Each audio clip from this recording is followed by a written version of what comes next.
Well folks, welcome back to the workshop. As much as I really don't want to, I'm going to have to do a Dewalt day. There's loads of Dewalt tools on and they're starting to build up, so I'm going to have to get through a good lump of them. A bunch of stuff here to start off with, another box of stuff on here too. A few impact drivers, a drill, a saw, 3 nail guns actually. Of course, cordless router. And a jigsaw and a planer as well. Right, need to get stuck into the slot. I think I'll start with something easy. I'll start with a wee Dewalt impact driver, because I think it's a simple one. Looks like I have a bit stuck in the middle of it. So we'll try this first. Right, this is actually the DCF 850 Type 1. Wee stumpy boy. Like I was saying, I was hoping this is going to be an easy one, but I don't know if it is. What's going on here? Somebody's already been on this and must have reassembled it wrong. But that means they've been trying to get this out already. So this might not be as easy as I thought. We'll get under here and see.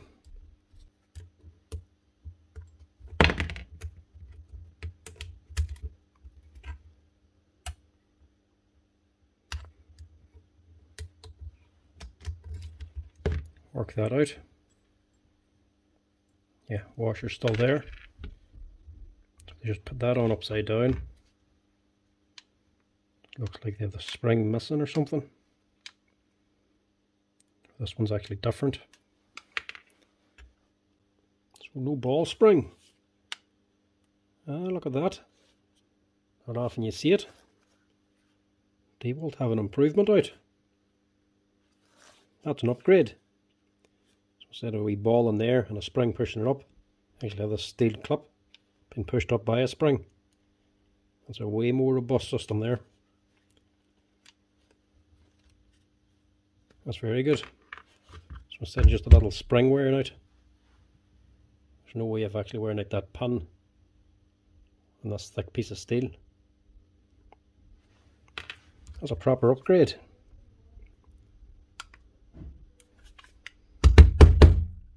I don't think it's going to be that simple, but it's always worth a try.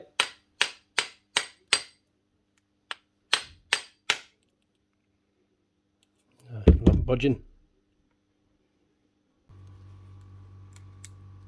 I'll get this other spring off so we can get on.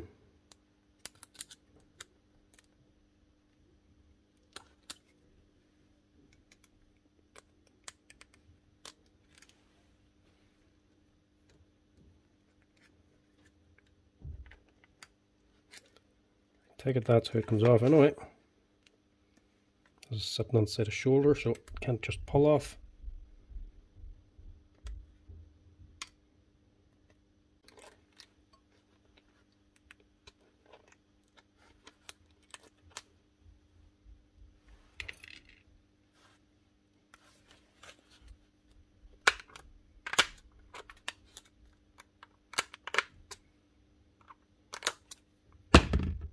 Right, that's in there tight. Right, looks like we're drilling. Or at least trying to drill. These bits can normally be quite hard. Sometimes you can't actually drill them. Plus, when you have a bit this small, if it slips and moves, it's just going to break.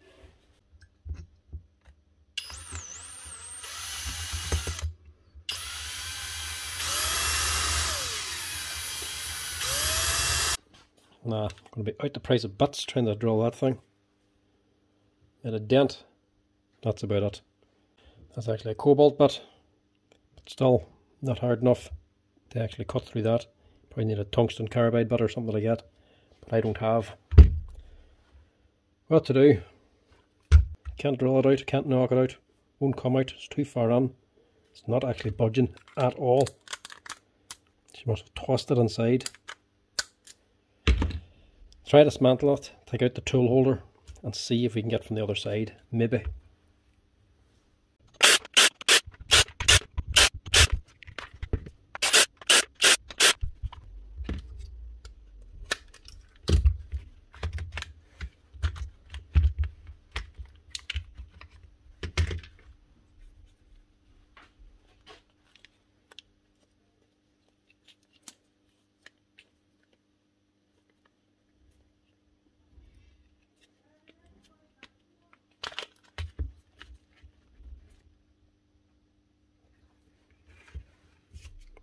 that screw out also.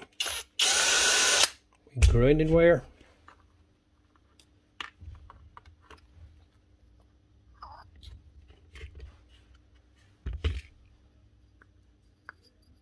There's another C-clip on this too. I'll take that out.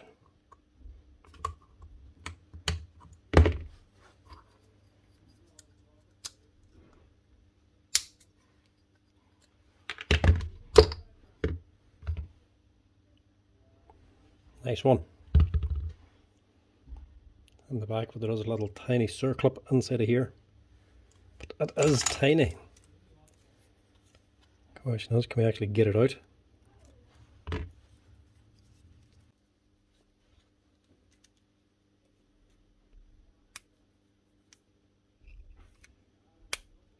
Not a hope.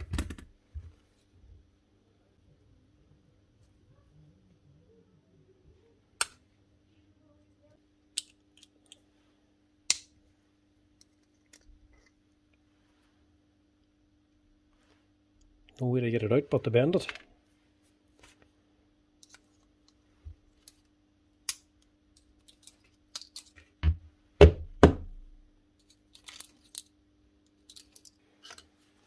What's actually in here? Take it as a wee ejector spring or something to help push out the bit.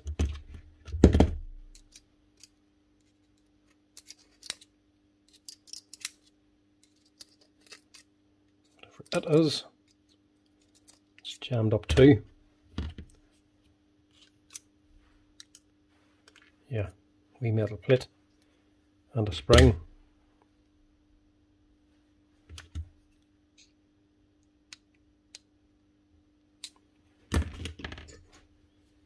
See if we can actually beat it out this way now.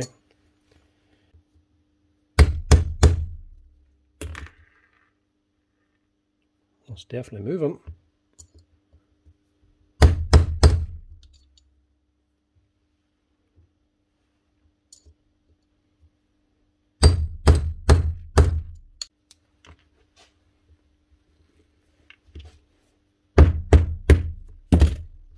Now, you can get to the back of it now.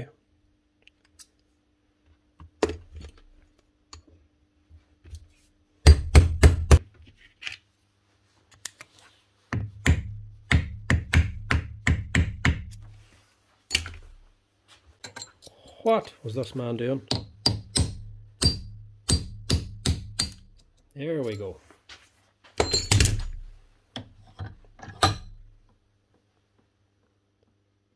Finally.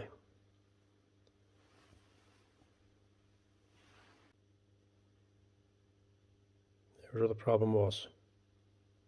Must have had this on wrong. There's where the ball got dented into it.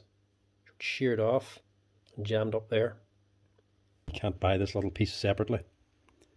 Or the spring. Or the actual.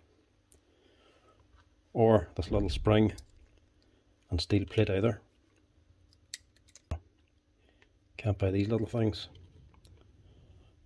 Or the little internal C-clip. Don't have to use a different one. So you can push it in by hand if you're stuck. Just destroy the old one. But you can just get another internal C-clip.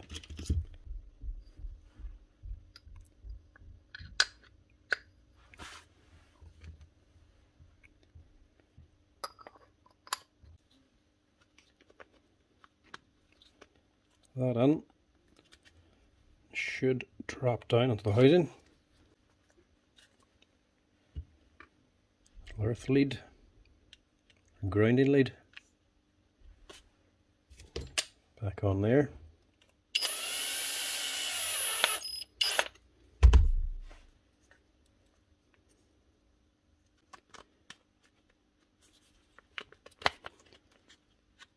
Must need to go on first. And then the housing.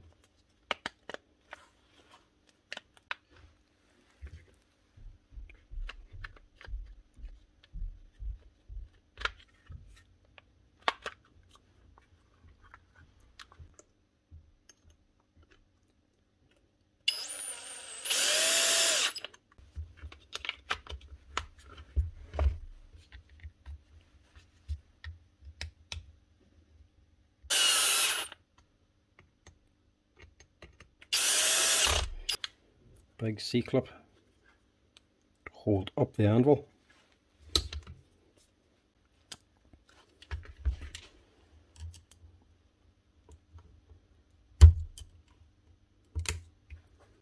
There's two springs. This one's got more coils. This one's less, but this one's stronger. So there's two springs. That's just a standard spring. Actual metal coils, round metal coil. This one's got a flat coil. It's more of a leaf spring.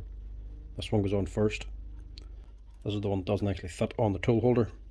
This other one does. This one is actually for the sleeve. This one here, same way we took it off. It's resistance fit. But you can just twist it back on again.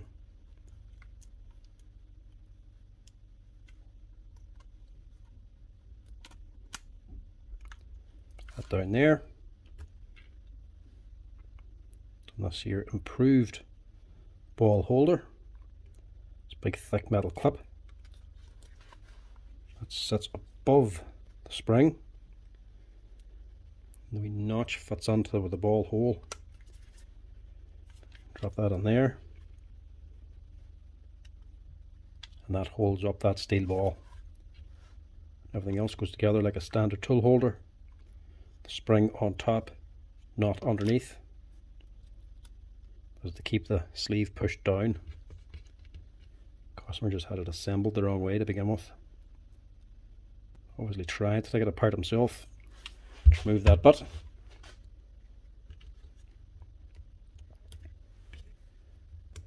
Get it hooked on one side.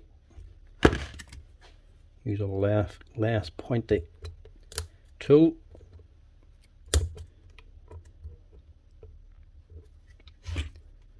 And just work your way around, pushing that C-clip down.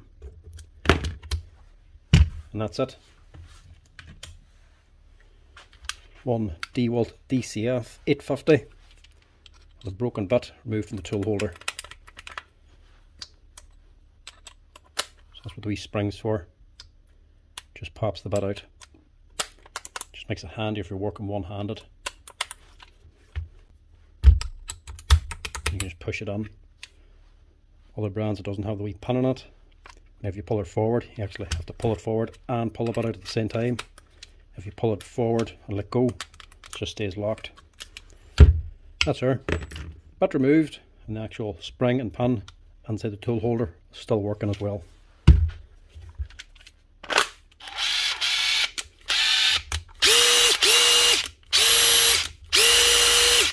Nice one. That's the first one done. Right, I'll stick to the simple ones to start with. Another Dewalt drill this time. DCD 996. This is the heavy duty 3-speed gearbox brushless machine. This one, ooh, right, mightn't be as simple as I thought. This might be gone.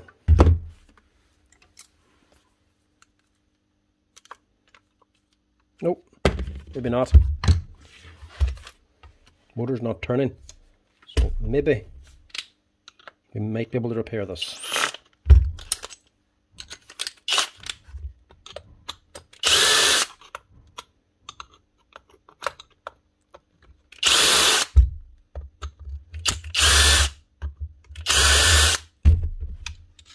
I've seen these ones before where the actual back of the motor rubs on the housing and gets melted and stuck together. So hopefully that's what's happening here. Either that, or it could be a failed component in the gearbox, jamming it all up.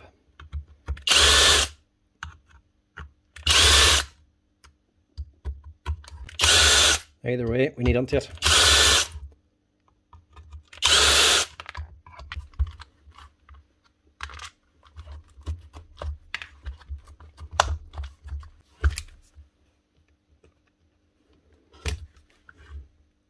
Nobody's been on this one before anyway. Stickers are all still attached.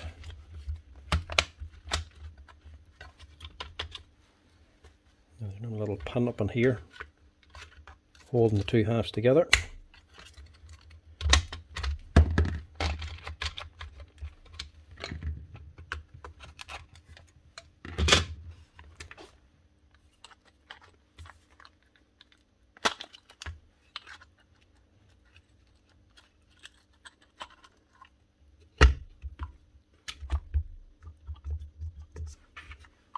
Right, might be a gearbox problem. Motor is turning. Before we go any further, make sure it actually runs. That's okay.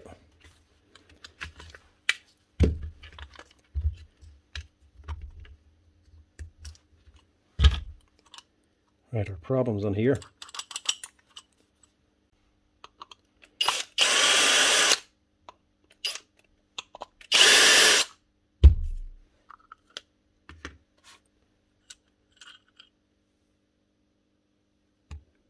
No, that looks okay.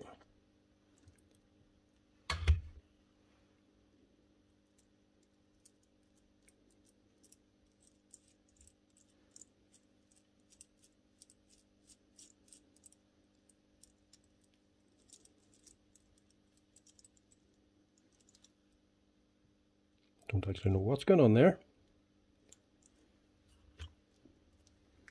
That works.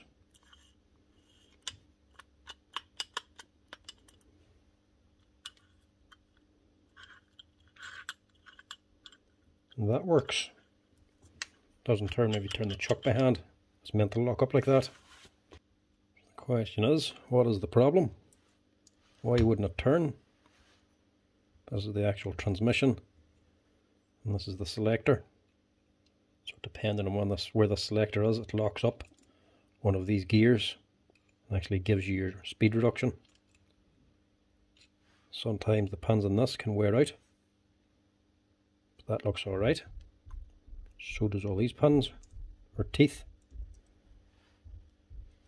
There's nothing wrong with that at all. Put that back in again.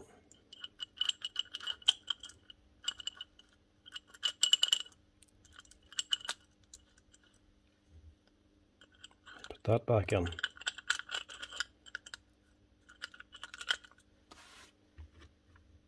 Ah, there we go. Right the first time. See the plastic here? See, we've got a step in it. It's all melted. That's because we're rubbing on the fan there. So that is the problem. This, either got a bang, moved too close, started touching here, or else we've got a grit or something, got into the middle of it. Started rubbing between the fan and this plastic gearbox housing. There's very little tolerance between the two. So once it starts rubbing, the plastic builds up, melts, starts rubbing more then because it started melting and expanding. Then once you actually stop the tool and it cools down, these two pieces of plastic solidify and stick together.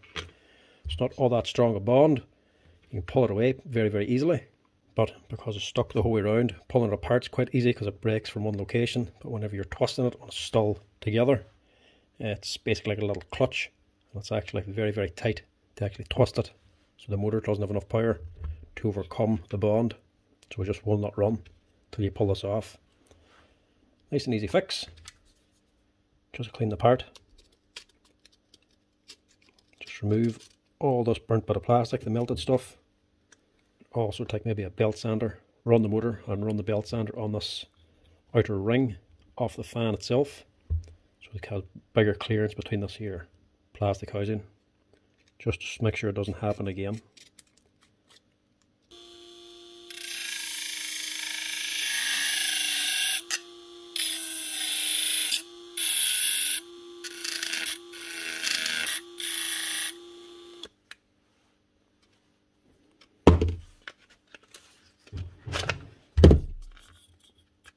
Much better.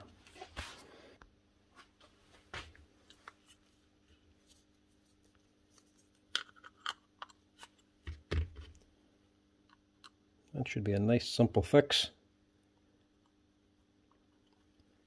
Better that than a gearbox problem.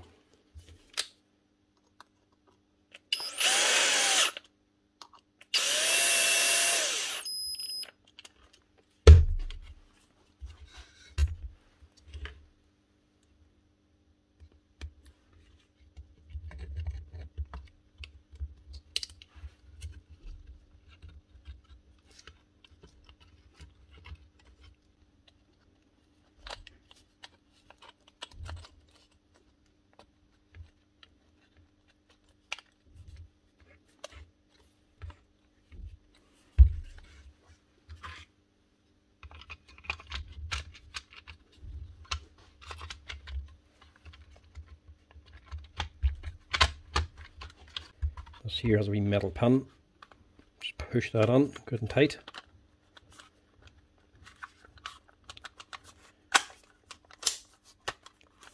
And push in your gearbox. You can't actually get this screw on until you push back your gearbox, because this screw actually goes through the gearbox as well.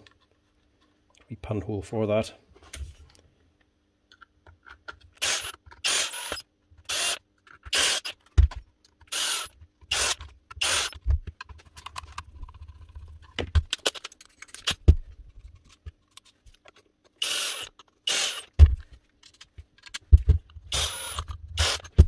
That should be her. Now as well, you can't just break this motor free to begin with. You can't just get someone to shove it into the fan and turn it. You're just going to break the fan. That'll be well stuck, and then we fins in the fan are just very weak. If you try to use that there to actually turn it and break it free, you're just going to break the fan.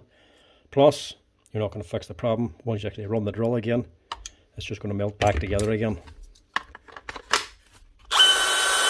That's her.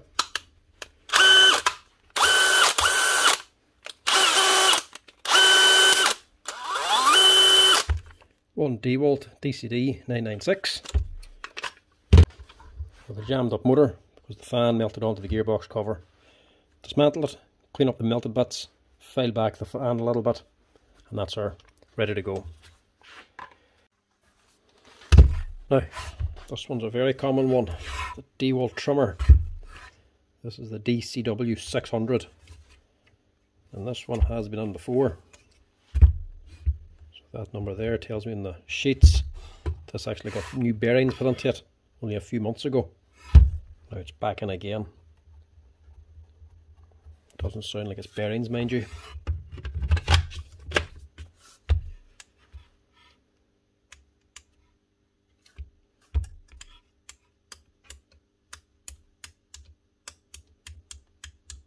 Right, looks like it's the normal crack. Switch. It looks like they might have got fed up with this one and actually removed the wee rubber cover.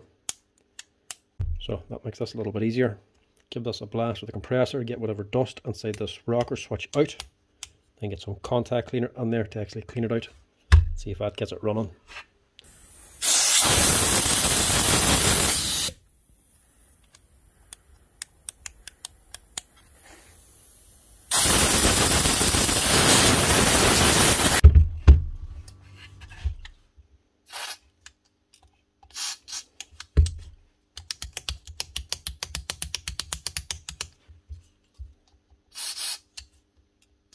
This is the #1 repair for this particular Dewalt tool.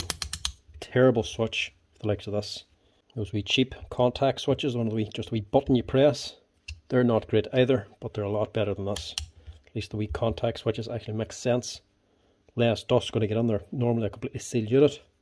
This here's a rocker switch. Trimmer, making a lot of dust. Dust gets onto the switch, just blocks the contacts. Now, they normally do have a wee rubber cover over it, but still, it all gets in from the inside anyway. Give it a good slate contact cleaner. Flood it. Keep switching it back and forth. Get whatever's inside washed out. Then dry it then by blowing it out with the compressor again. Now, see if that makes any difference.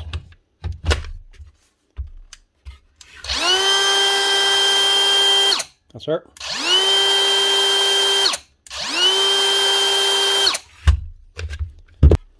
Now, you might think at least that's a nice simple fix, but remember, normally there's a rubber cover over this here switch, and the rubber cover doesn't come off this way, it comes off from the inside. So if you look at my previous videos on fixing this particular problem, whenever it does have a cover, these are anything but easy to get into. You actually have to dismantle the head, pull the trimmer out, take out screws, then take out the motor section, which doesn't actually pull out. You actually have to beat it out to get off this nut and everything down here so the spindle's free, and then beat out the rotor and the LEDs at the same time. Take the whole assembly apart. It takes ages to actually get it out. Then the actual switch unit, you have to dismantle the whole motor head up in here to get into this here switch, to unclip the cover, which is actually clipped into the housing. Clip that out to free up the switch to get to it like this. just to wash it out. Only for it to just last a few months basically. It's not a permanent fix. Dust obviously gets back in again and starts doing the same thing. This particular one I think's been done twice already for this exact problem. So to do that yourself, you can either dismantle it and clean it out, or get a knife and just cut off that rubber cover. To be honest, for the hassle of doing that, if you're doing this on your own, better off just removing the rubber cover and buying yourself a ton of contact cleaner. It's the only way to keep it running. And of course, being a Dewalt, the switch is not available. You can't buy that separately. To change the switch, you have to change the entire motor unit inside, which obviously costs nearly as much as the machine itself. So take care of the switch, because once it's gone, that's it. But at least this one, that they removed, it's a nice simple fix this time. Right, I'll start into the first of the Dewalt nail guns. This is a DCN 660 second fix Dewalt angled nail gun. Now, these ones come in quite often as well. This one's actually from 2021. It's not all that old. Okay, not the switch. Take it out and give it a wee test fire.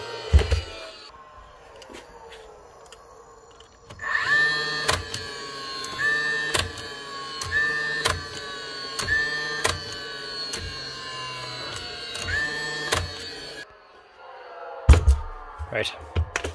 A lot of the time, as I switch through these here things, the switch actually gets dirty and it doesn't make contact, so it won't shoot any nails. Very common problem for these Dewalt second fix guns. This one, she's actually starting the motor on bump mode, so it's not the switch, but she has clicking if we go to fire, so might be springs inside, more than likely it'll be the axis. So I'll strip this one down, see if we can get this fixed up.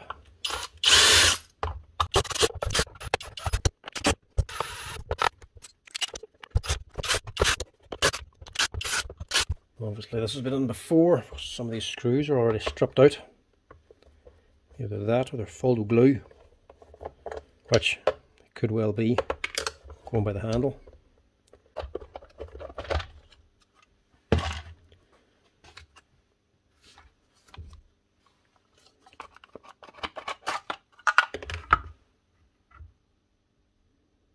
Broken wire here too. Somebody has been on this before. But would that cause it to not fire? I think that might be for the LED or something. It was clicking, so it was trying to fire. I'm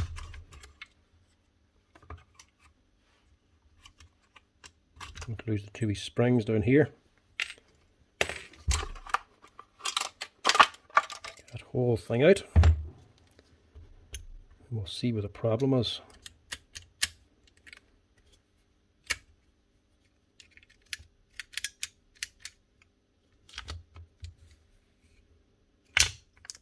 Hopefully this wasn't oiled.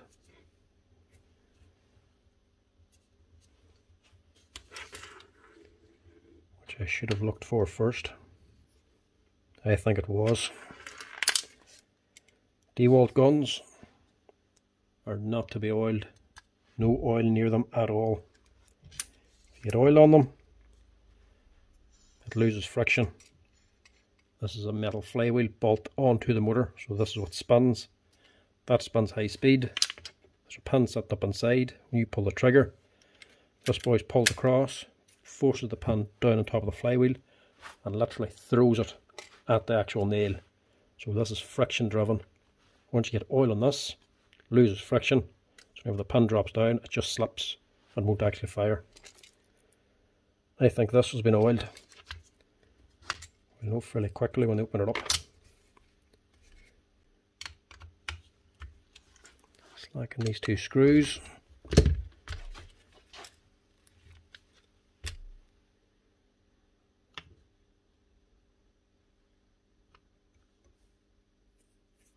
definitely some sort of grease on it. Grease or oil or something. I don't know if this can be fixed.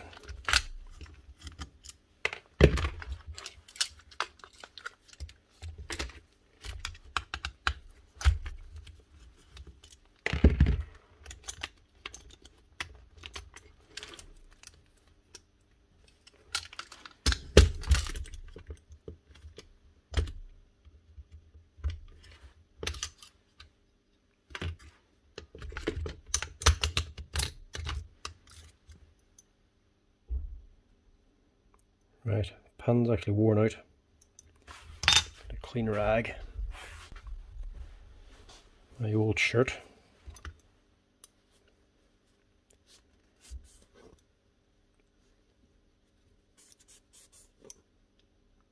Yeah, see? There's something on that.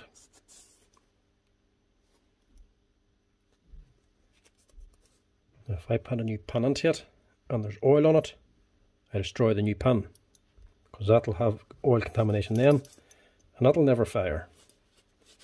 So what do? That is the original problem. The pan is actually worn out. I always get this wear pattern down here. You can see where it's worn up, where the actual flywheel's been sitting. But they all develop this pattern that we actually tell when the pan's worn out. So if you flip it over and look in the middle track, your flywheel's going to be sitting down here. See the way it's worn down here in the tip, down here on this flat spot. That's where the flywheel is actually bottoming out. So this is actually worn so much now. Whenever this is actually engaged on the flywheel comes down, doesn't hook into these little wedges to fire.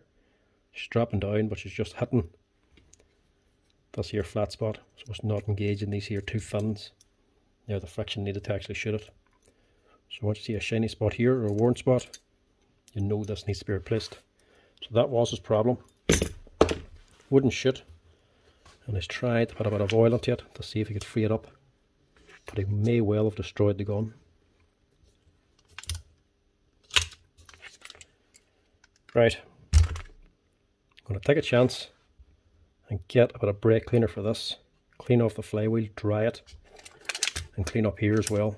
See if a new driver will work, but I am risking destroying the driver by doing this. Get rid of the initial stuff, especially up here, and then give the flywheel a good coat.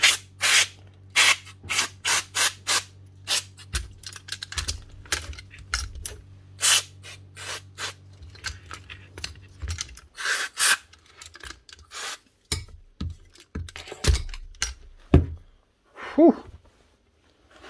Some smell of that stuff.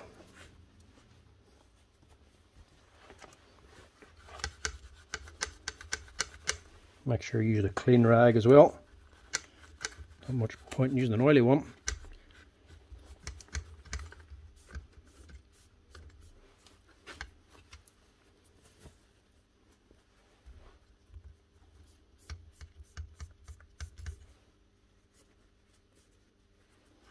Just get under the wee tracks and fins. Get as much out as you can. Keep rubbing it until it comes off clean. Even still, in my experience, especially the roofing gun, once boys do this, there's no real saving them. At least not for a repair shop. They'll shoot a 50 or a 60 maybe, but once they go into the 90s, they just don't sink them. So generally, every time I get one on, and I go and do this, even replacing the pin, they last a few weeks and then they'll start not sinking the nail again. And of course, once that happens, they land back in with me. This still isn't fixed. You want either you do more to it, it's going to cost more money, or they want their money back because it's still not fixed. So for me, it really doesn't pay to touch these guns once I think there's oil inside. Normally, I check this first before even taking the gun on. For some reason this time I didn't look. If I had realised from that from the beginning, I wouldn't have even looked at this.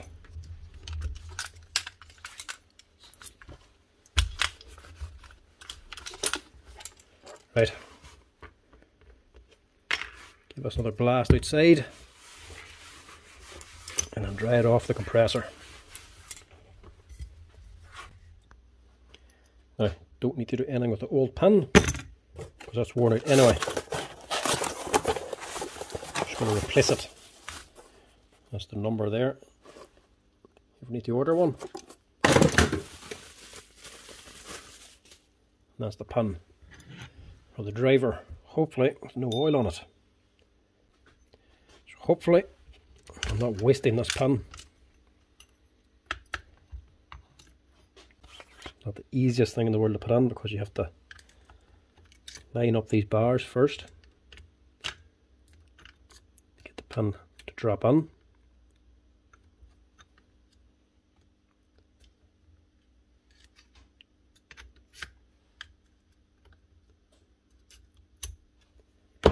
Line them up, and just as they're on, also need to line up the pan through the magazine.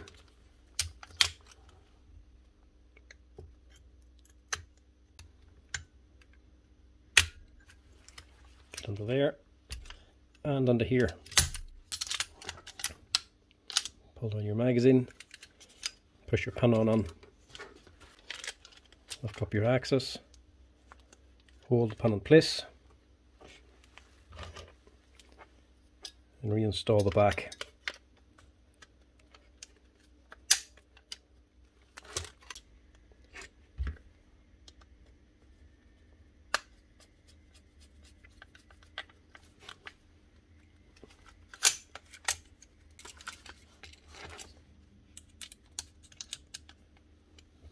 This pan here, hold your axis down then.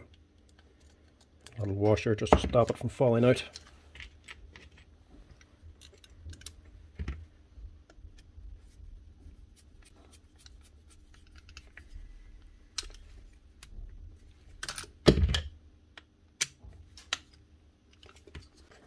You have a little spring and plastic lever. The plastic lever actually goes on here. That's what pulls back this little roller for whenever your pan jams forward. That's to release the pan again whenever you get a nail jam. Put your spring in there first, and then hook on your lever behind the spring. That's it. Spring's just keeping that pushed forward. Just sits there, and the spring holds it on. On the side of the gun, there's no oil on it, so it should be okay. And we also need to fix this wire. A little bit of heat shrink on first.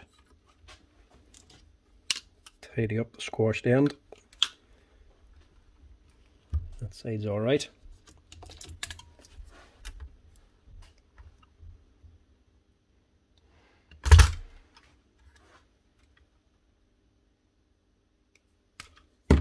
Just going to solder this back together again.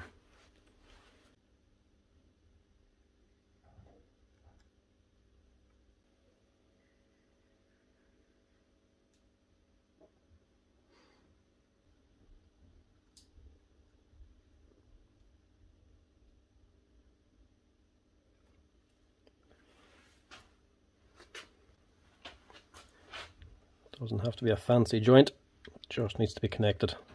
Not taking any strain or anything. A little bit of heat shrink then, just to insulate it. Now, this one had the switch cleaned out that before. This capped on tip's been cut off.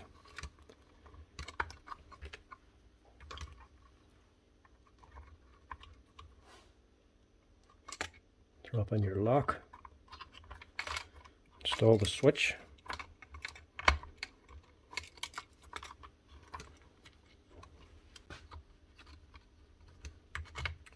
Battery terminals. Put in these two little springs here. That's the detent for your change switch. These are what give you the detent for your switch. Also just give that one a quick wee blast. It just looks a little bit dirty.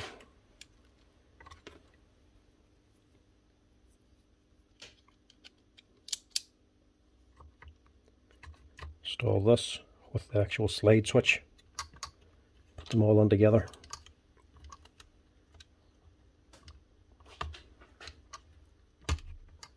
Make sure this one's clear. Close it up again.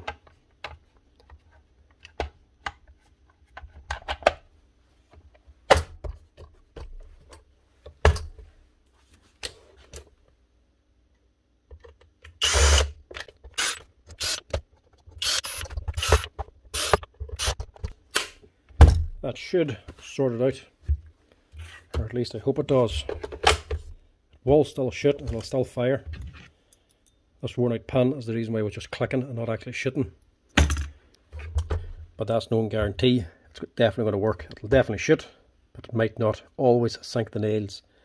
Generally, when you clean them out with brake cleaner like that or carb cleaner, it will still fire, but sometimes it'll not sink the longer nails. So hopefully this will sink them. So we'll actually test it with 64mm nails to see.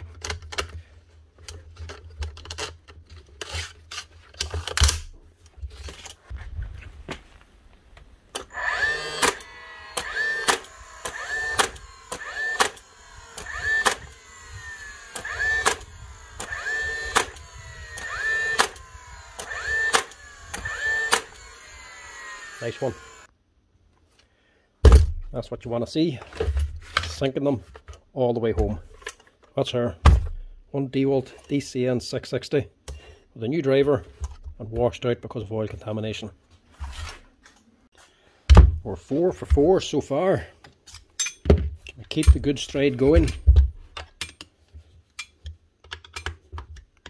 I always check these now just in case. They're tight. Blades are still good. A wee bit chipped, but they're alright. What's actually wrong with it? Oh. Is it a bearing? Was it a bearing? What's that?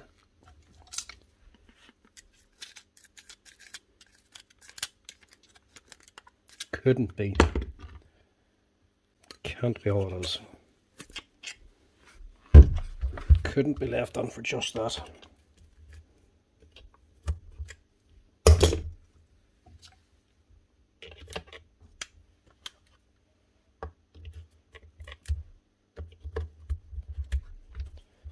like a piece of plastic bag maybe.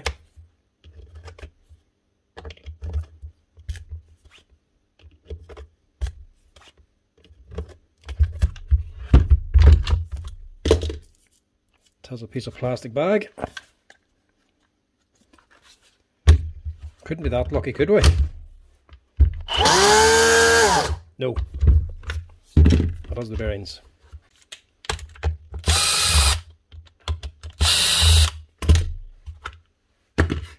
These changed out. That should quieten it down.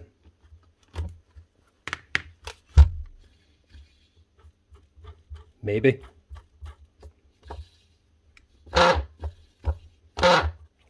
Depends if the housing's gone. Maybe that's what the problem was. Maybe the plastic melted into the housing or something. Only one way to find out. If the bearing failed completely and seizes up, stops turning, the motor's still going to be able to turn it, even with it seized. It'll just spin around inside the plastic housing and destroy the housing.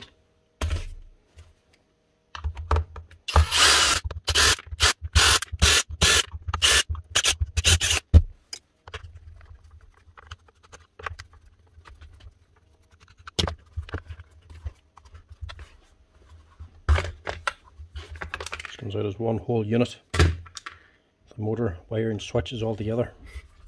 So you have to take the handle off first. Wasn't doing much dust collection anyway, or nothing was getting out at least. It's all packed up in there, and that's not a good sign. I think that housing has gone. Yeah. So that's seized solid. Jammed up, stopped spinning. The motor's strong enough to drive it from the belt. It just keeps on spinning anyway and melts away the plastic housing. So we'll see how slack that is now.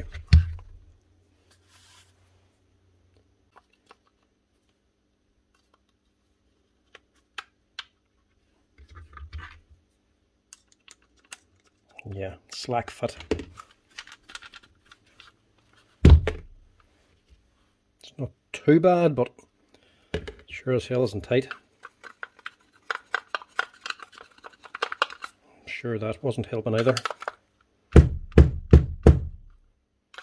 How much is on there?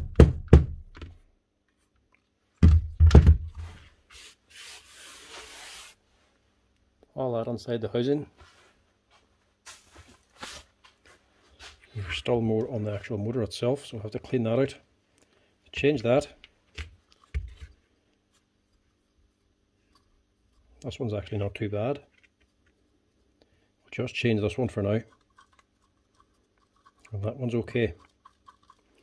This is the main problem. The housing might not be worth changing. I'll just price it anyway, just to see. Right, the housing actually isn't too bad a price. It only cost 80 sterling to buy. That's the part number there if you ever need it. It's actually called a shoe. The reason it's so expensive is because it's the whole thing. It's basically half the machine, just without the motor section. Everything that's in this is in this here, apart from just a wee knob at the front and the wee blade thing at the back here. That's about it, and no stickers obviously as well. 80 sterling for that there, but I can do that there for a better price. Simply because whenever at the beginning of this, whenever I check them bolts on the drum, that is because sometimes people send these on, they're loose. If I switch it on and it's loose, the blade holders actually fly out and smash the housing, as will actually happened to me before. Switched one on and it's actually smashed the bottom plate. And this bottom plate is also not available separately.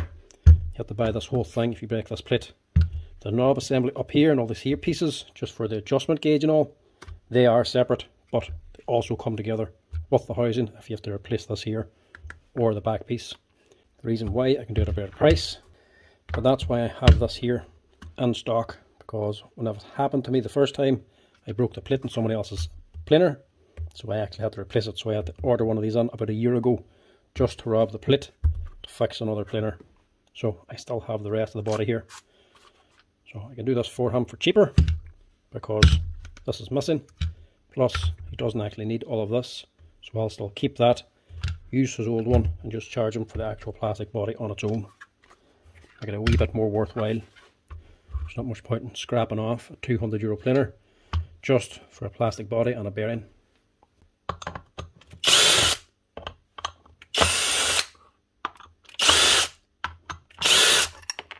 So I can keep all this.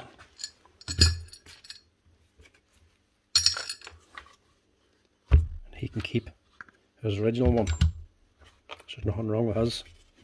And also just take this apart also.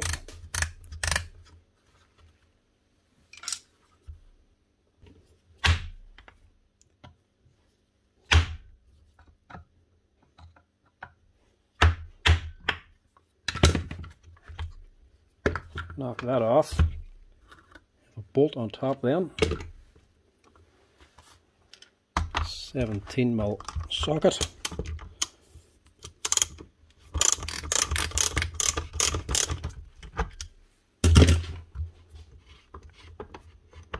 Just unscrew the bolt down the whole way. You just take all that off. Keep that. Keep all that. Keep the other half of the handle. I'll just use that for him to keep the cost down. And then just change over his pieces.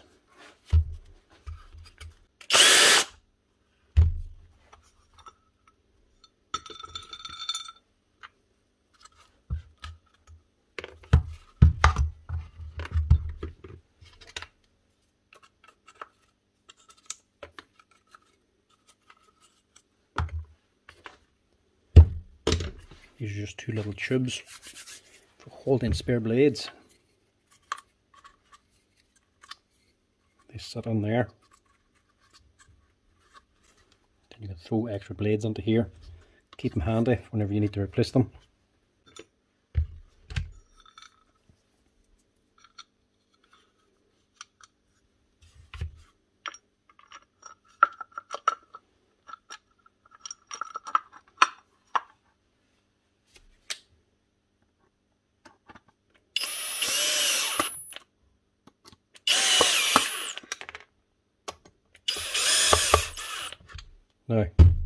White Dewalt don't actually supply this body on its own. You can imagine why. Obviously making more money. Obviously they know it's a common problem for the bearings to fail and melt that there housing. So it makes them more money getting you to replace the whole body for £80 or just get you to buy a new tool. As you imagine, if you had to pay £80 for this on a €200 tool that you're also going to have to pay labour on, it's going to be more beneficial to just replace the tool itself, giving them more money again.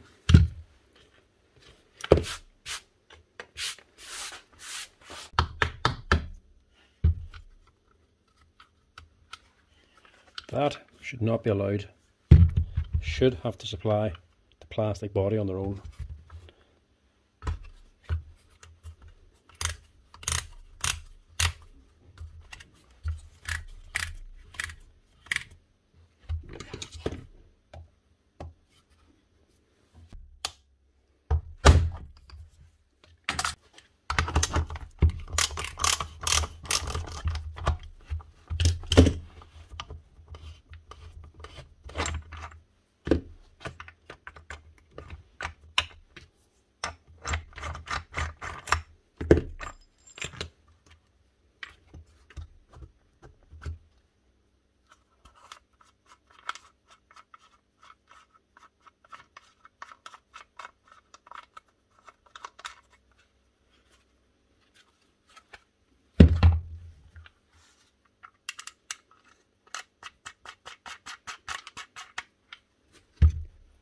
Clean that.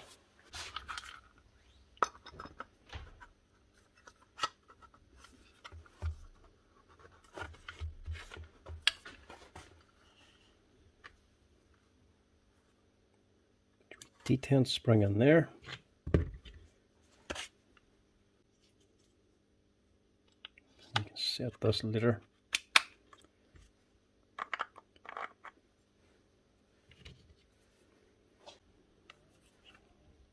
That goes under there.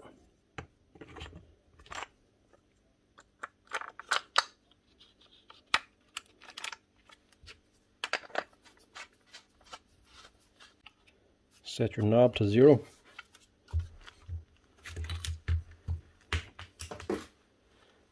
Then get a square. Adjust your front base till it's flat with the rear base.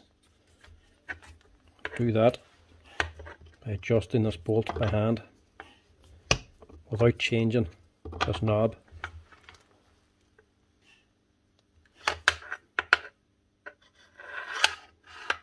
Still too high.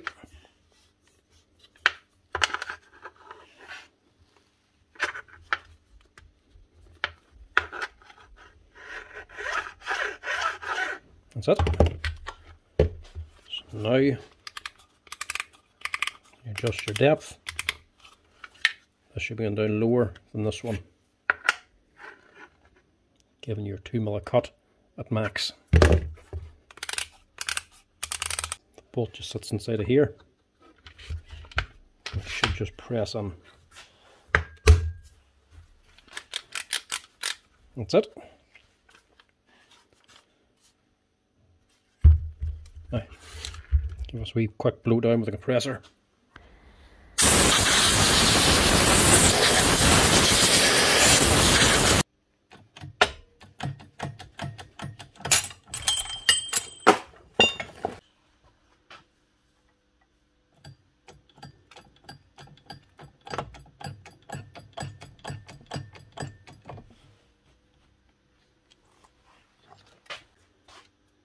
Change more, but there's really no need. It's just that one has failed.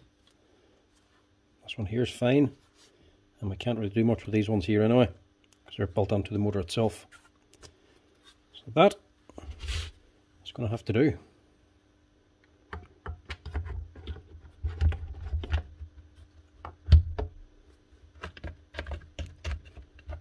At least with a new housing, it'll be a nice snug fit.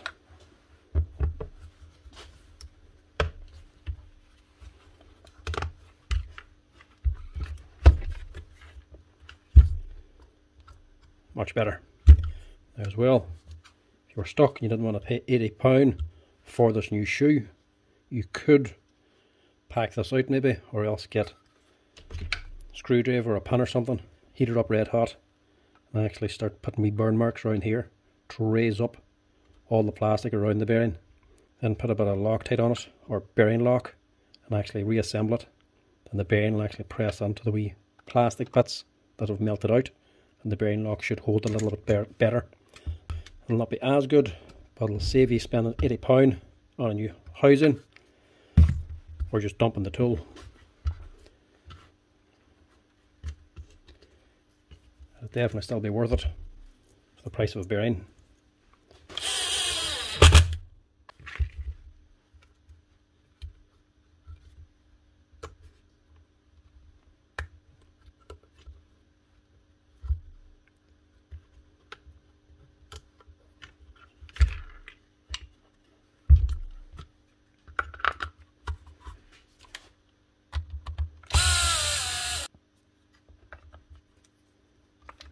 This wheel lock sits up here, spring sits down in there.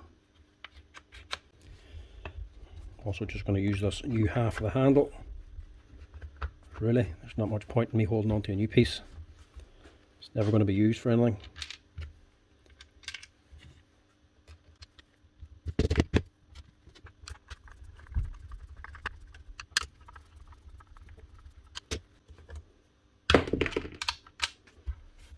And that should be her. One Dewalt planer with a new bearing and a new plastic case.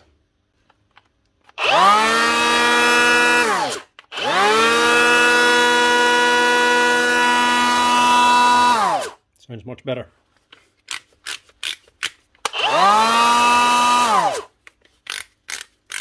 That's her. Ready to go. I'll just keep the rest of the butts. I'll throw this in the bin. Dewalt obviously know what they're doing, and they don't supply that body on its own. Forcing you to buy basically half the machine, just not including the motor, is a joke. Obviously they know this here is a common problem and it melts that housing. That's why they're not supplying it separately. They charge £80 for half the machine. It's not going to be worth fixing. It forces you to buy another one instead of fixing it. Or if you do fix it, they're making a killing on the price anyway. So that's that one fixed for a little bit cheaper, because I already replaced the base on a different machine at my own cost. But that makes it a wee bit cheaper for this man, for this plastic body.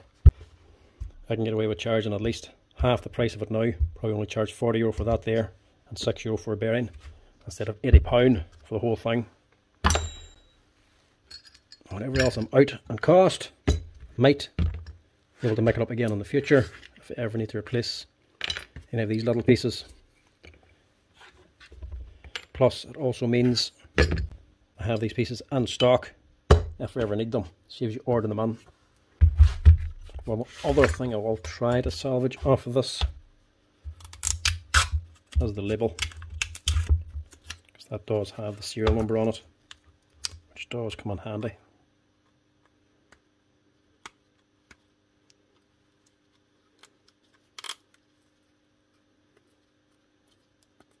Mind you, it doesn't want to come off. Get a bit of double-sided tape for that. Put it onto this one.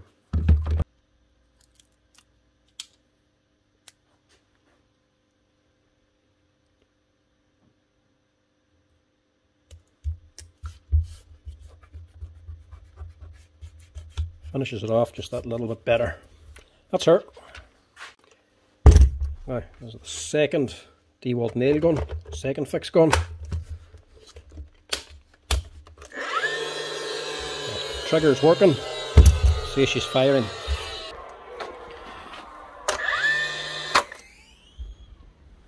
No.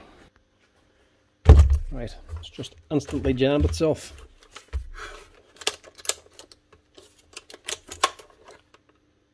Pin didn't come out at all. The release worked. So it might just be a broken pin.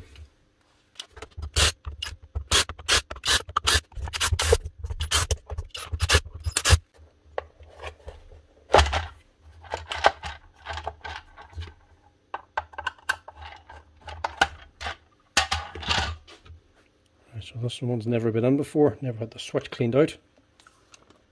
The question is, what's wrong with her?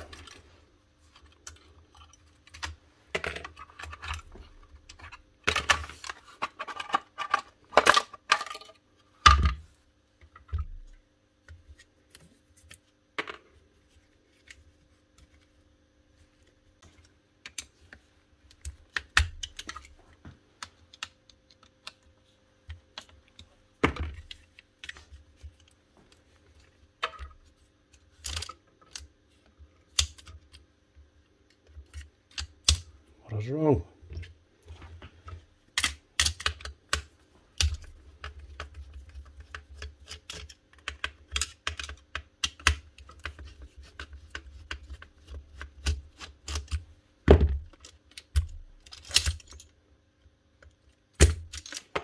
Yeah, broken pan. That's broke. Right, stick that back on for now.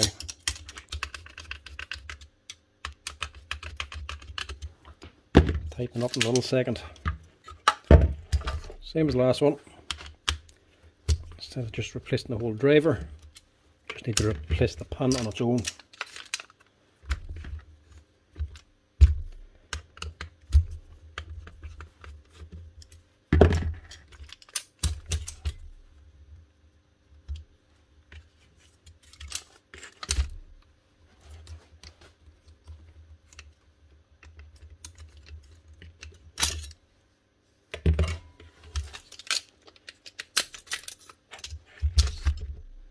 She's actually bent up there as well, so it went bent up and jam it up against the housing here. So she just broke off the tip, luckily. So this one hasn't done an awful lot. It's not worn the middle here. The actual driver unit's not worn out yet, so should be able to get away with just replacing the pan on its own and leaving the driver unit, putting the new pan onto this driver. It'll keep the cost down for the customer instead of having to replace the whole thing. But the easier thing is to just replace the entire unit, because it's just put straight on. To replace the pan, you have to take out this here clip first and actually install a new pan on it. But it's not that complicated. So what you want to do is get something like a flat chisel like this, or any flat piece of steel. Pull that on there and clamp this and the vise up to here. So then that will hold the pan forward. So you can knock this here bit flat again with a flat screwdriver.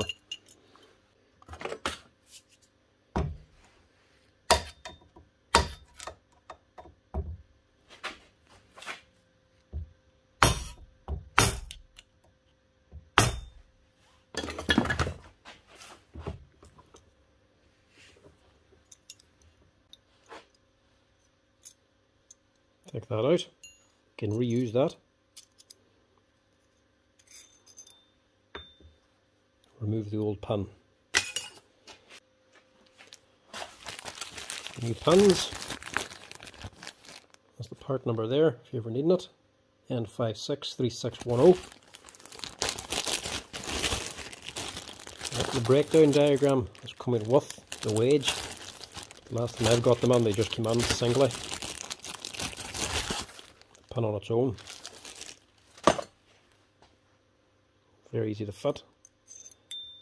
The taper side faces down the way. That just slides on. That sits in there. Little wage just goes straight through.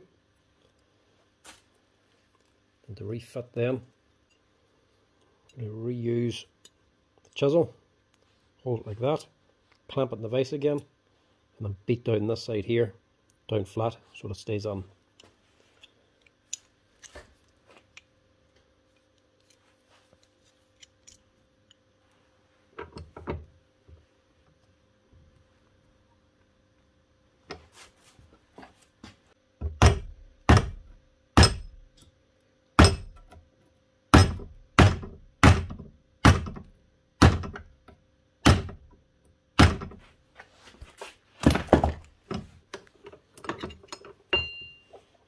And that's it.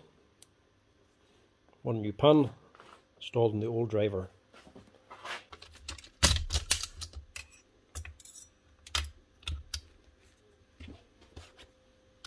Same as the last. Line up the bars to the holes at the back here.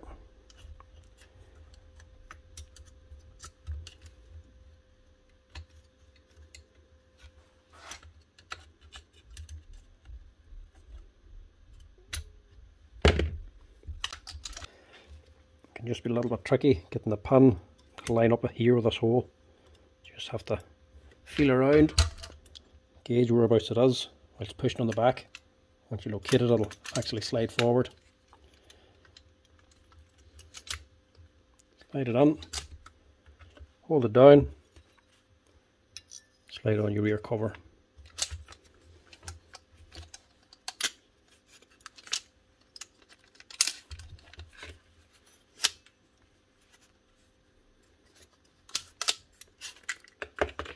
Make sure it's on right.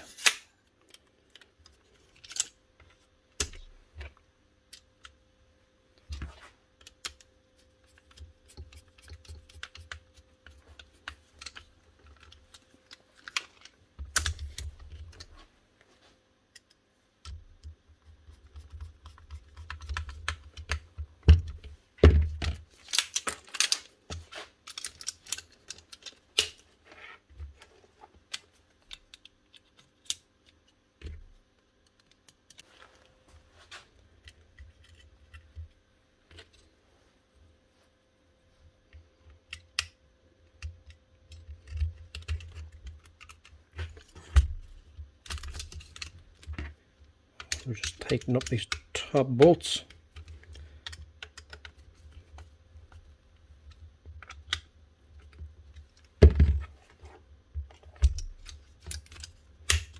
We should be good to go.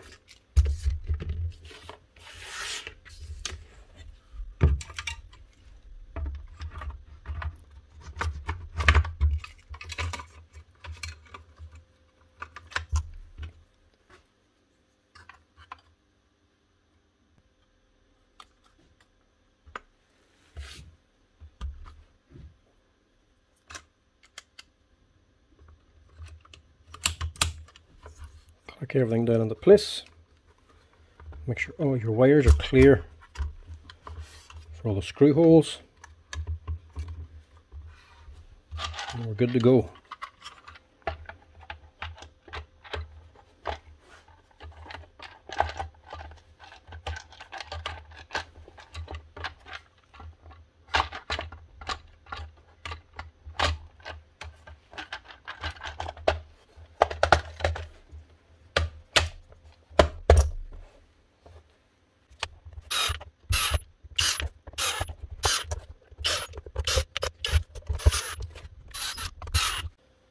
And we should be good to go with that.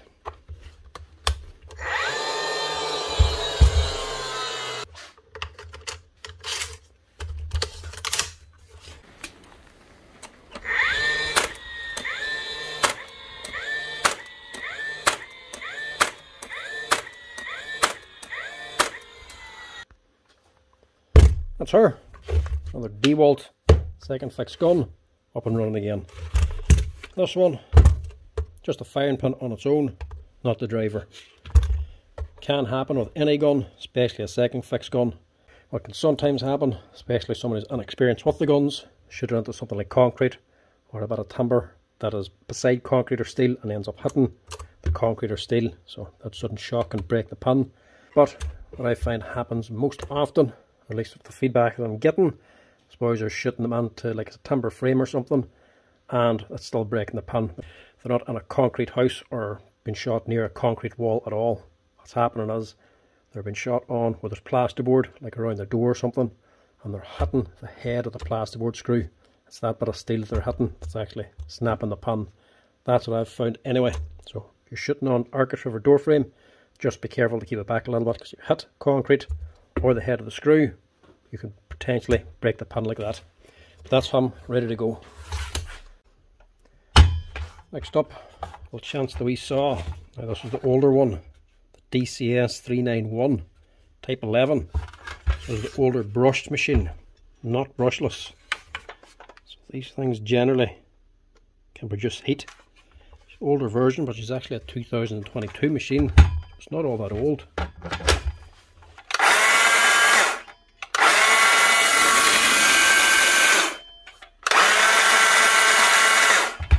Right, sounds bad.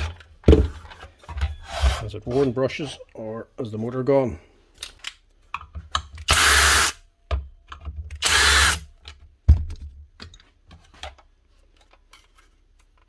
Looks like the motor might be gone. Brushes are barely used.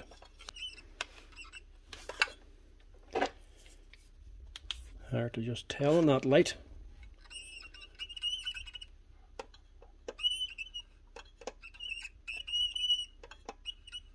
See, some of them bars are not burnt looking, but they're just a little bit discoloured. Just not right.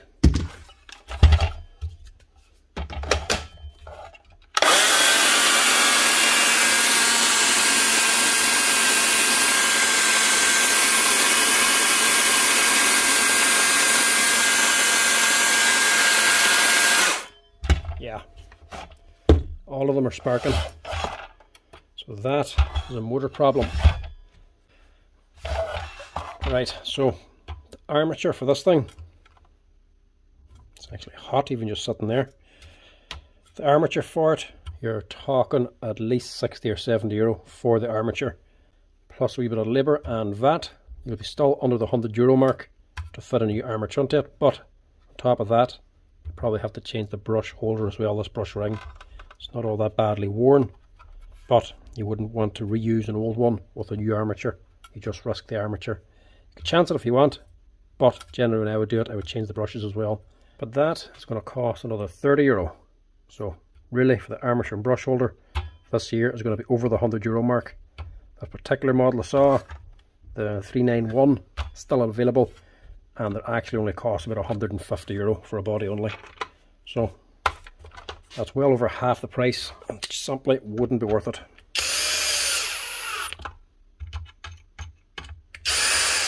So that one, that's the first one, we're not going to bother fixing. It's going to be too dear, it's not really worth it. Next up is the Dewalt roofing gun, the first fix. This is the DCN 692, and she's a Type 3. It's only a 2021 machine, but by the looks of it, she's had a few repairs in here already. So 2 different job numbers, €135 a piece. That was done the last time. It was actually in here 3 times before. Yeah, there's the other number there now.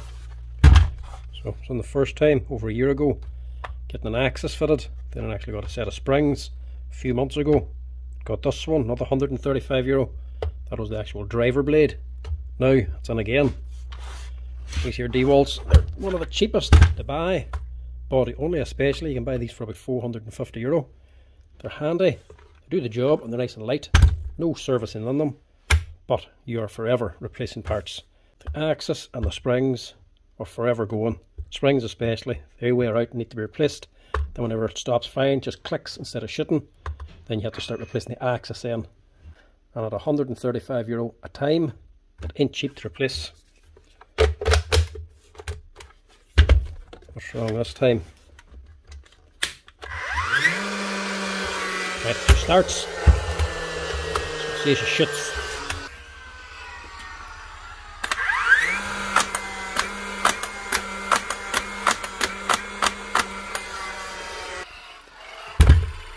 Click, click, click. When you hear a Dewalt nail gun making a clicking sound, you know you're into money. Right, might be another axis going into this one. No, check out the springs first and see, just in case.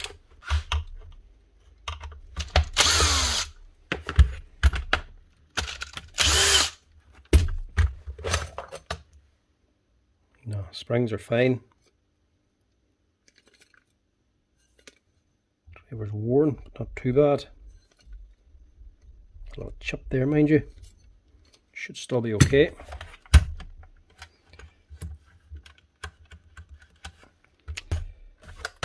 Right, let me open it and see. With an axis, I'm going to have to ring him, see if he wants to put another one onto it or not.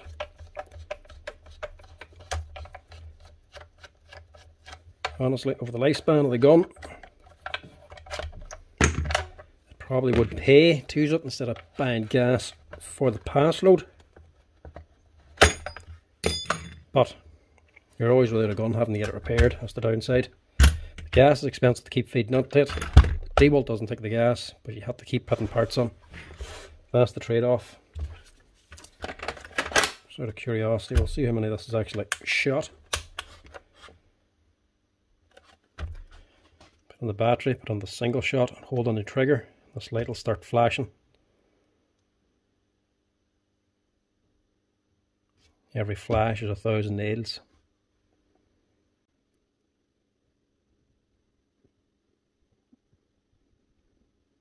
$43,000 nails. To be honest, that's not an awful lot. So basically, one gas will shoot roughly about 1,000 nails. One gas cost €10 roughly, give or take. So that's roughly about €450. So the last few times it's been in, that's an axis and a pin, cost 270, plus a set of springs, probably cost about €40 or so, that's 310. If I put another axis into it again at €135, all the savings that the gun has saved you on gas, it's actually used up just from being repaired again. So to be honest, not the best for this one. Anybody doing roofing says the same thing. Once they get wet, they just don't work right. And potentially that could be what's going on here. I think this does say roofing or something on it, a roofing company. Right, I'll ring this man, see if he wants to spend that kind of money again. Nah, no answer from this man. To be honest, I don't really feel like risking putting an axis onto it, and I'm not wanting to spend that kind of money. Plus, the actual part, the axis.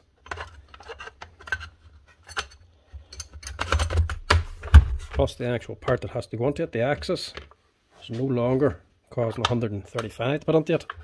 They're now more expensive. So those are going to cost at least 150 for me to put an axis onto this.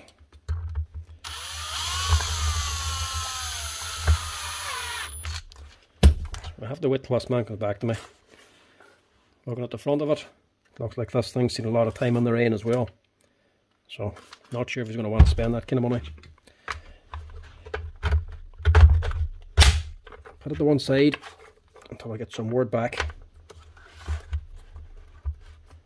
If he does want it fixed, there is one on stock.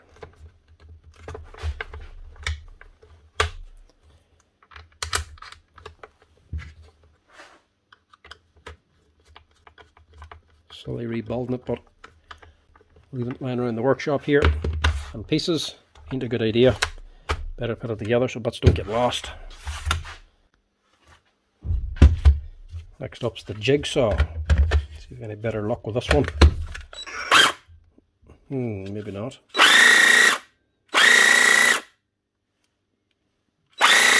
It's a funny smell of it. Plastic or something burning. Oh, doesn't want to run again now.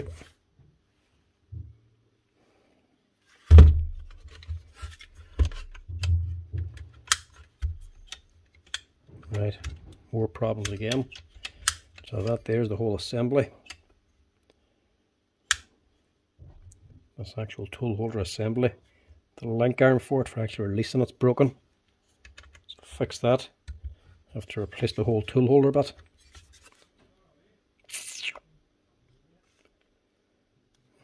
Well, so I'll just get onto it and see if we can do anything.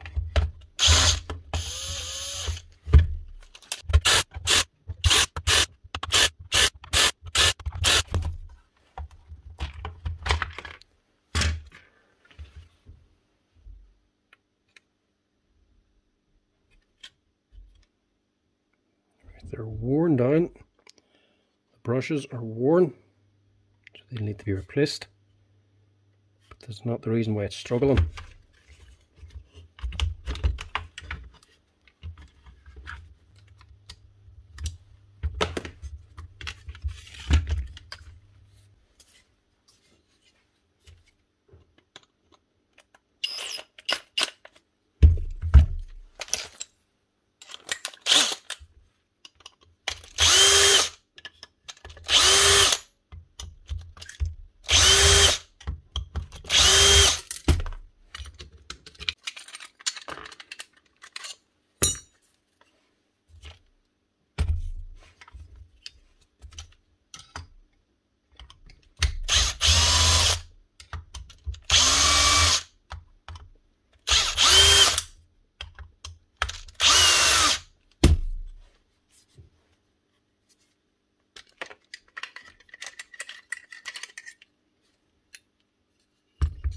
That might be why it's struggling to run.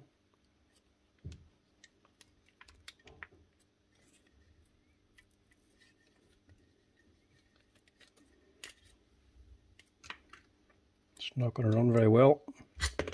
And it's absolutely caked up inside with compacted sawdust.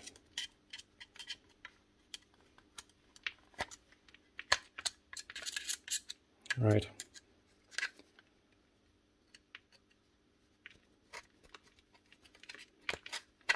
Look at that.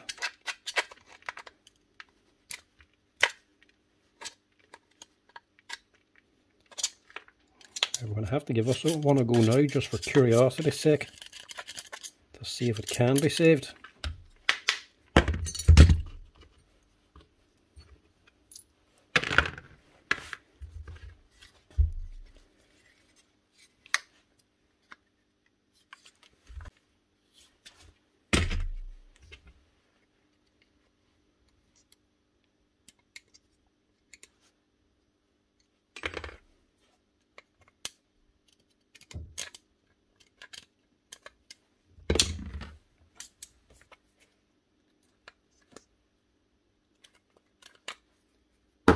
An Allen key or a Torx? Can't be a Torx, is it? It is a Torx.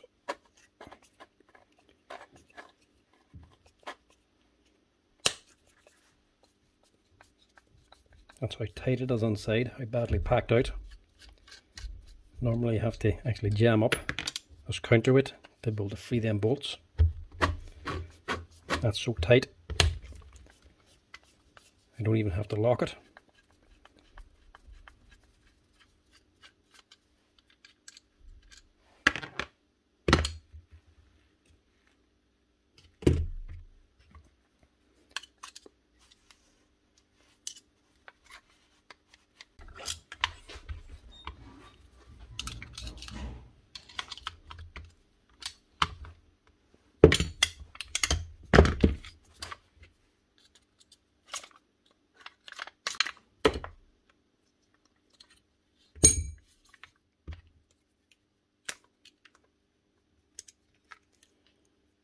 Just look at that.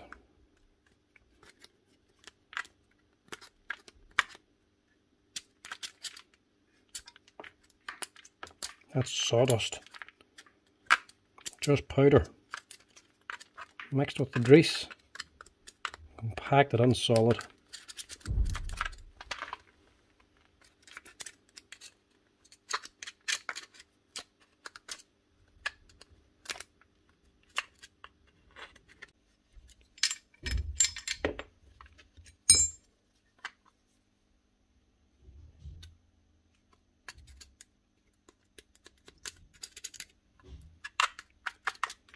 Still some grease left in it. It's just mixed with sawdust. Now, motor.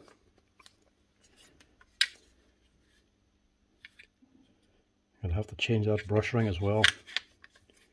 Can't get this base off because the screw head rounds it out. So I just have to leave that where it is.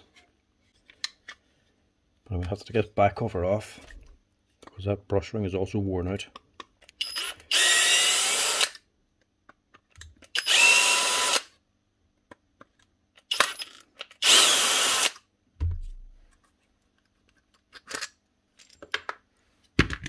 Change that brush ring.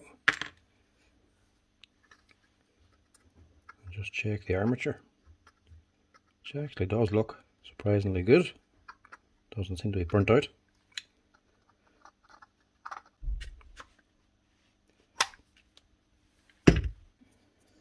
No, we'll chance that. Wash this out the rest of the way to get all the dust out. Give everything else a good clean down. We'll get a rebuilt and give it another test.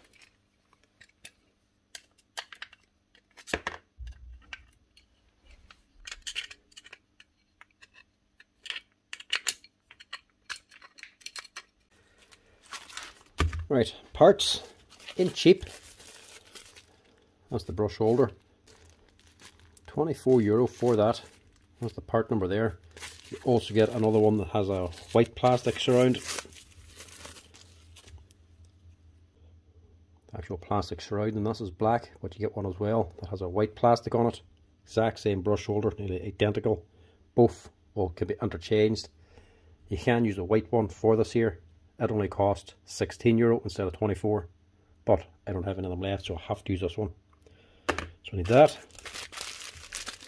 I need the tool clamp, or the blade clamp. That's €20. And that's the number there, if you can read it, N127658. We'll need that to actually release the blade too. This is a much more complicated part, but somehow it's cheaper than the brush ring. These used to be a lot cheaper, but they have gone up recently in price. So that's what we actually need there. That's probably the main problem. It's actually broken off. This little leg here. So this was actually releasing your blade. So this is just a little lever. If you lift it, you lift this lever, there's two wee cams that push against your blade and lock it on. That just lifts them up. So this is what's actually holding and releasing your blade. That's the mechanism. This part here on the actual tool, it's just an arm that engages on it. That's it. So to change this, dead simple. There's two Allen keys, or socket heads.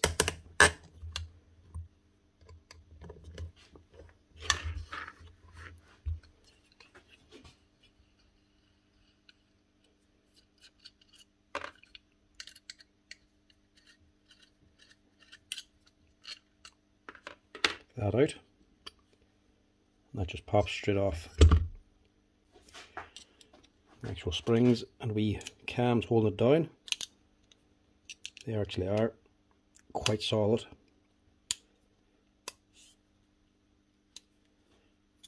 Takes quite a bit of force to actually shift them. So the actual mechanism holds really well. It's just the weakest part of it is this lever. So eventually when it breaks, you just have to replace the whole thing. It's very easy to do. That then just sits onto there.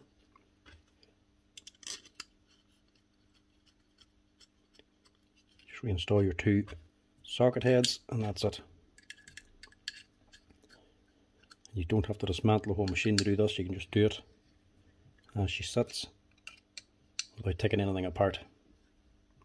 As long as the actual tool holder is all the way to the bottom, you can do this no problem.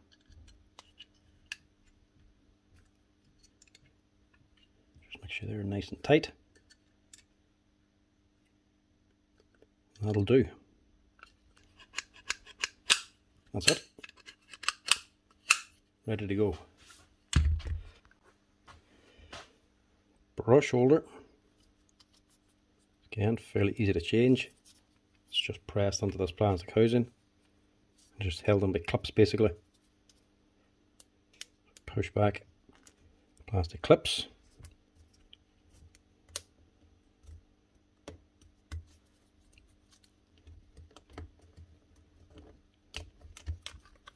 That just comes straight out. New one just pops straight on. Simple as that. Just to make sure that it's actually sitting in the right way, you can put this in upside down, lining up to your tool first. Make sure the screw holes line up correctly. With the spade connectors for your switch, it's actually coming out the top. So that's going to be sitting on like this. These come down the top here. If you fit this wrong, they're going to be facing the bottom and it's not going to go together. Now when rebuilding the field, there's actually two sides to this field, two flat spots. This flat spot has two tracks, this one is one. They line up to the housing here. Two tracks on this side, one over here. So that has to go on that way there. And these are quite powerful, quite strong. It's going to be pulled on. Don't catch your finger, don't get it nipped in the housing. And as well, doesn't go on this way, this wee cutout, These wee patterns in the front. Goes down that way there. Put the flat side on into the motor.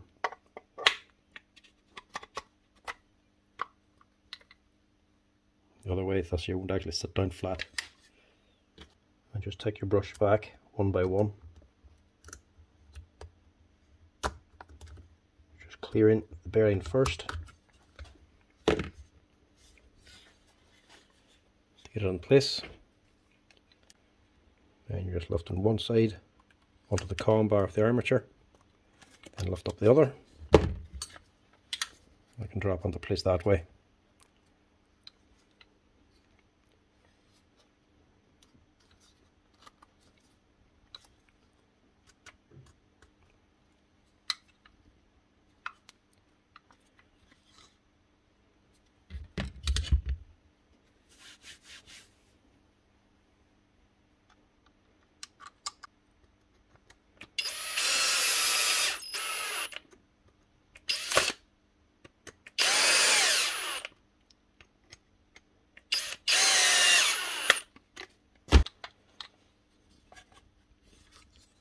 That is the motor ready to go. Now we just need to rebuild it.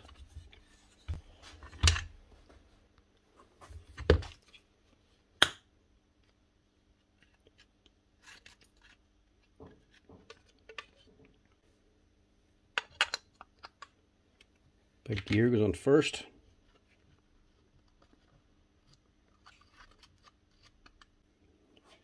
The steel piece then, which is actually your kick for your guide roller down here. That slides on, just sits onto this track. It's just sitting on top of this pin here. That pin is just moving the guide roller up and down, or just pushing it forward. So now you're actually cutting your blades, pushing it back.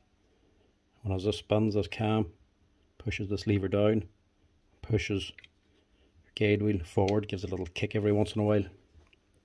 That's on there.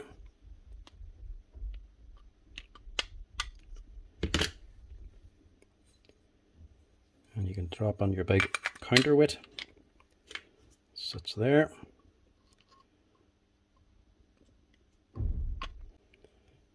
And this here wheel then, it actually drives your blade holder up and down. Two socket heads are on here. This little square notch goes into that wee square hole there.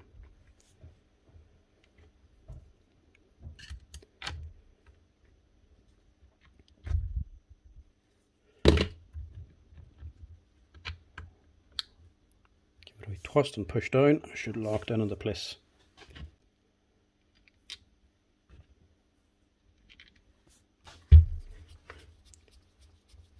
Tighten them on.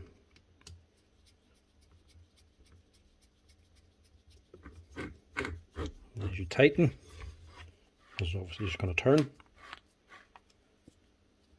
Just get a screwdriver or something. It'll lock up your counterweight, and then tighten them on.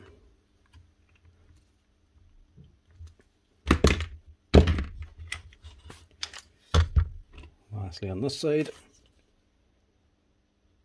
just a little roller. Put a grease on that just.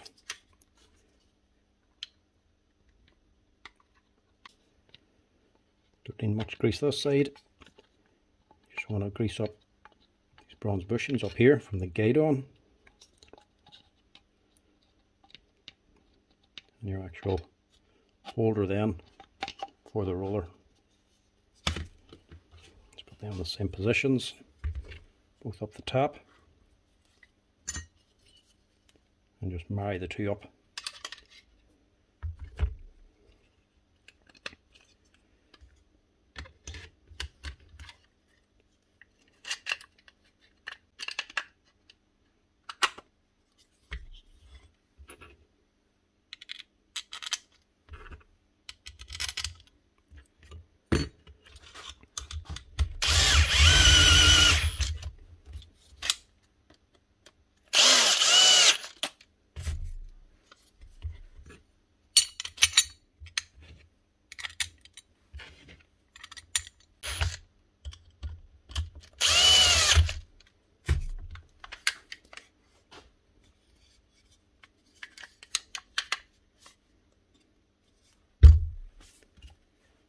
That's her. That's the whole motor and gearbox assembly back together again. It's actually a 2019 machine as well. She has a wee bit of work done.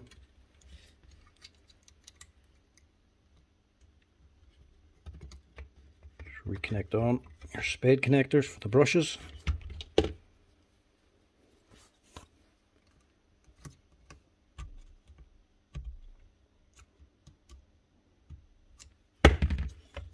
And drop that back in.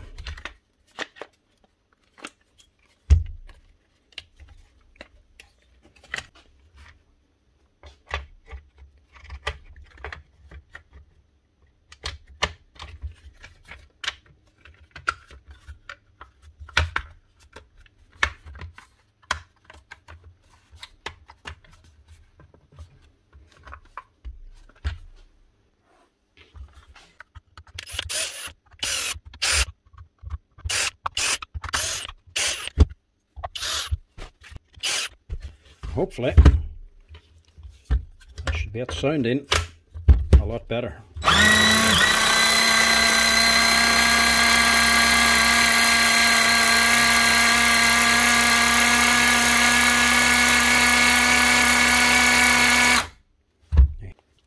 To begin with, they always sound a little bit laboured because that grease hasn't worked its way through yet. And it's still getting moved around the gearbox. And that's quite a heavy gear grease as well, so it takes a wee minute for the actual grease to get worked around. Once it's actually moved around and warmed up, it actually runs a lot smoother then.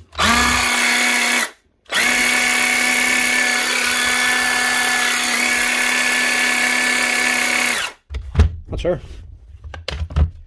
One Dewalt DCS 331 18-volt cordless jigsaw with the older brushed motor. Stripped, cleaned out, re-greased, new blade clamp, and a new brush ring fitted. That's her. Now, last up we have Dewalt impact driver, DCF 887.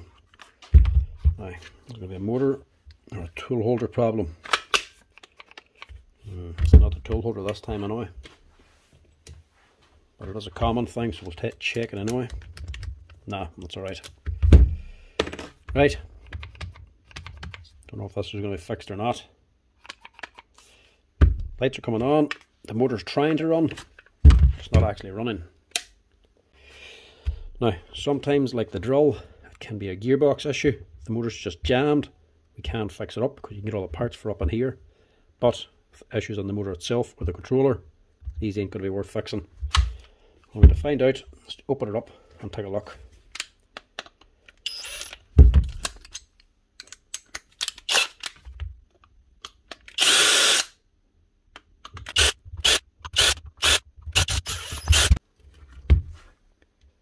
Not been opened before this one either. Stickers are still attached.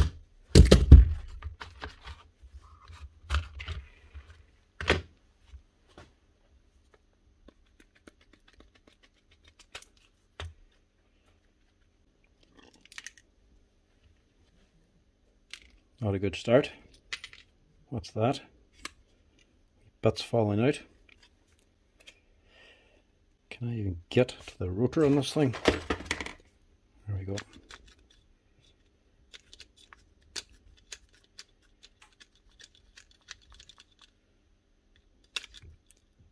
was going to say, yeah, she's turning, but no. It's not. Turns for a little bit. And she jams there. So this could be a gearbox problem.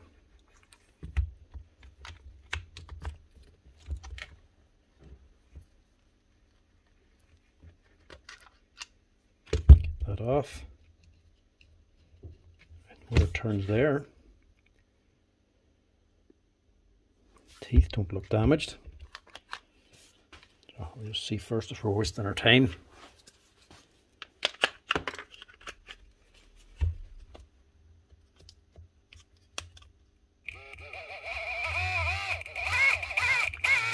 Right, so it does work. So what's the problem? Doesn't say to this. It only goes to there. Right.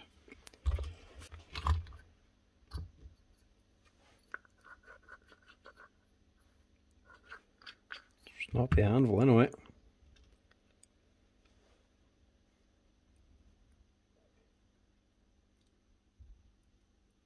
Grease doesn't feel grit or anything.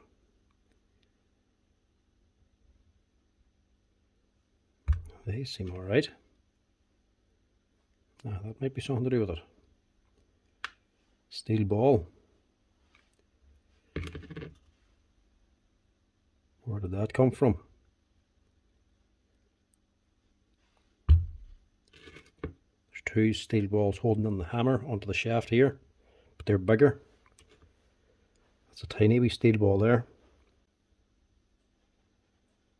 Mind you, it doesn't seem to have done any damage. Long as it doesn't come out of the actual motor.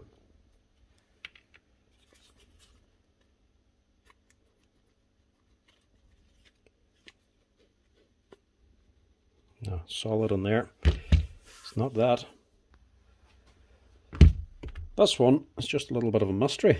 I actually washed the whole thing out to actually see where that steel ball came from. And I can't tell at all where it did come from. Only two things I can think of. One, well, no, not this one. It's not the bearings out of the motor, because it can't actually get into the gearbox from the side if it came out of here. Plus, this is running fine. Unless it somehow got out of this bearing here. By the looks of it, all them steel balls are still there because it's actually an open bearing. Plus the seal's not damaged at all. It can't get out down here. Possibility, but I don't think it is. The only other thing it could be is unless there's steel balls down in here and the hammer. Some brands underneath this big spring, they will just have a cage of steel balls for them to run on. But this one doesn't look like it has enough room. Don't really want to dismantle it just to find out, because once you open it they all drop out anyway and it can be a pain to open and close these. Dewalt do actually sell this, but it's sold as this one complete unit, so we don't want to go opening it for no reason. Now the other option is it could have been a manufacturing fault. It looks about the same size as the ball for the tool holder, but obviously this one's still intact. So unless one get on what has been manufactured, but even that seems unlikely, because this is actually made 2017.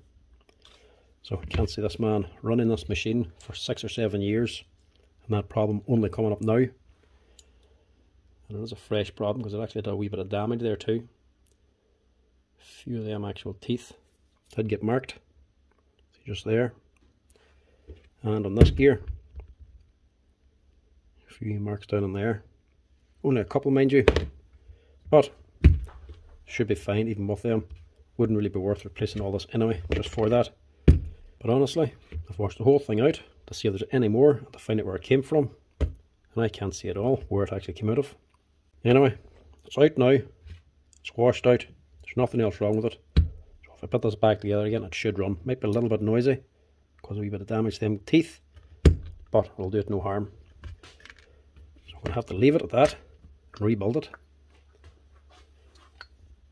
because I just can't see how it got on there.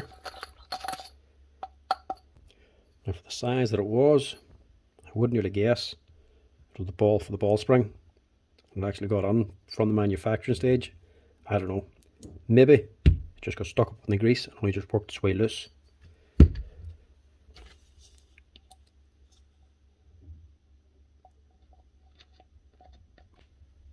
Bit of an odd one. But with the steel ball removed, this should run again now, no problem.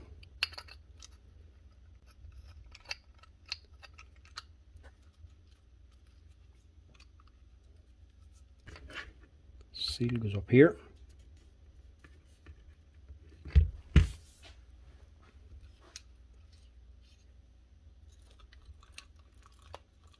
Now I can turn, no problem.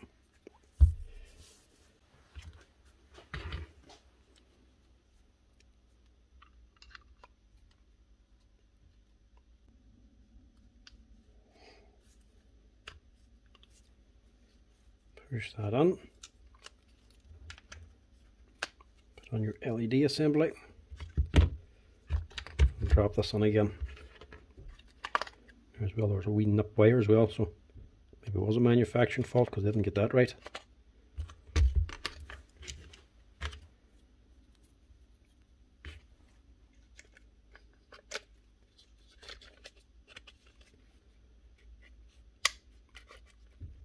Drop the switch in. Tuck the wires down this time. Your battery retainer. Drop on your little spring. Hook on your slide switch. Push them in.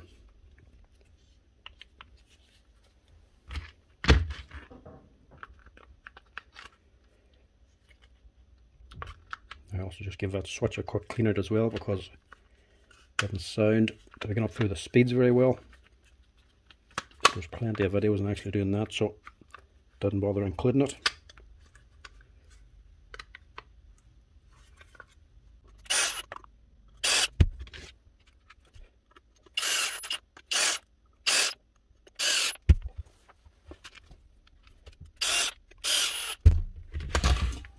Now, just you run at that.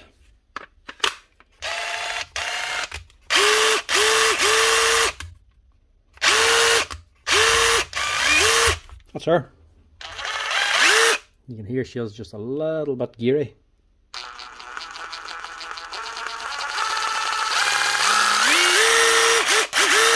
But it'll do her no harm. You wouldn't want to go spending 60 or 70 quid in the parts of the gearbox just to fix that little bit of sound. It'll run fine the way it is. Plus it'll quieten down over time anyway. But that's it. That's her up and running again. Quite literally an oddball repair. Don't know where it came from. Look at it in there anyway, and that's what was jamming up the gearbox. Open her up, clean her out, take the wee ball out of it. That fixes the problem. That's it folks, all done. Another Dewalt repair-a-thon video, all finished up. Everything fixed, apart from one Dewalt roofing gun. Anyway, thanks for watching folks. Hope you enjoyed this long Dewalt video.